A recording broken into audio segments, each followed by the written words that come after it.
Hello guys, welcome to share बाजार। की जो ये पूरी पुल बैक की स्टोरी है, चाहे वो निफ्टी आईटी की हो या फिर इंडियन स्टॉक्स की परसिस्टेंस, कोफोर्ज, आज वाकई सुबह क्या बात हुई थी आउटलुक में, जो एडिटर्स आउटलुक था उस पर हम बातचीत करेंगे। वो इनफैक्ट आप अभी सीक्वेंस देखेंगे भी, लेकिन हमने आज दोनों ही मैनेजमेंट से बातचीत करी, परसिस्टेंस की भी और कोफोर्ज की भी।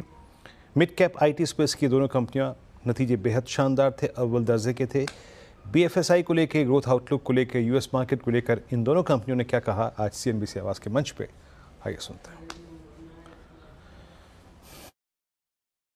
हमारा मानना है कि कोफोर्ज के लिए बीएफएसआई की ग्रोथ सस्टेनेबल है और ये सस्टेन करेगी। हमने साल के शुरू में भी बोला था कि irrespective of the macros, BFS का बिजनेस कोफोर्ज का कम से कम 10% एनुअल बेसिस पे मिनिमम उतनी ग्रोथ रजिस्टर करेगा और उस गाइडेंस पे हम बरकरार हैं। जो हमारा ऑर्डर पाइपलाइन अभी है, नेक्स्ट 12 मंथ की साइंड ऑर्डर बुक कोफोर्ज की इस क्वार्टर के एंड पे $1.3 बिलियन है, जो कि सेम क्वार्टर लास्ट ईयर से 40% ऊपर है।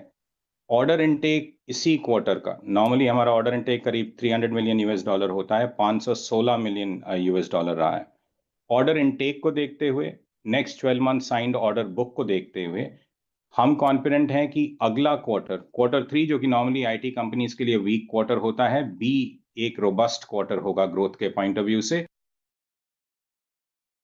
Quarter on quarter BFSI space में 7.5% की ग्रोथ दिखाई दी है। एक थोड़ा सा मार्जिनल इम्पैक्ट जो आता है फरलोज की वजह से Q3 में, वो अगर निकाल दें तो बाकी उसमें हमें कोई दिक्कत नहीं दिखाई दे रही है।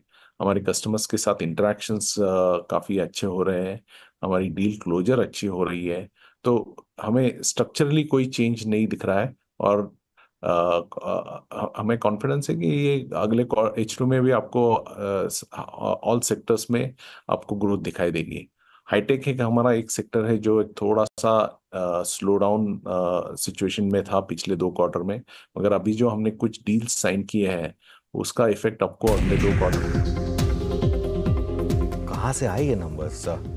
Constant currency revenue growth 5%, quarter on quarter. 4.3% की एक्सपेक्टेशन थी, ऐसा नहीं कि एक्सपेक्टेशन कम की थी, एक्सपेक्टेशन 4.3 की थी, लेकिन ये तो वो बात हो गई कि आप एक्सपेक्ट कर रहे हैं एक स्टूडेंट से कि 98% लाया, वो 99 ले आए, तो ये उस तरीके का मामला है। मुझे लगता है ये स्टॉक 52 वीक हाई हिट करेगा।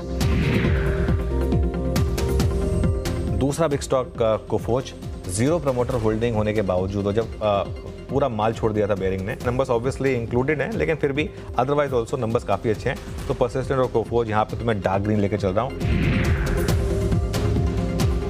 आज इनफैक्ट 3 स्टॉक्स डिस्कस कर लेते हैं वीरू एक बार फाइनली फटाफट। एक बार परसिस्टेंट, कोफोर्ज और बजाज फाइनेंस, तीनों लेकर आइए।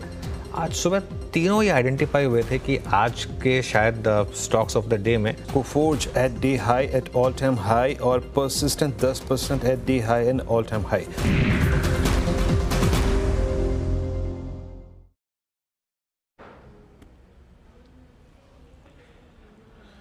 ओके, तो आज ये रिटेल स्टेक में बातचीत हुई थी। आपकी स्क्रीन पे दोनों ही स्टॉक्स जो हैं वो 11% ऊपर ट्रेड करते हुए। शिल्पा जी, बहुत संक्षेप में इन दोनों स्टॉक्स पे आपका आउटलुक किस वक्त मैम?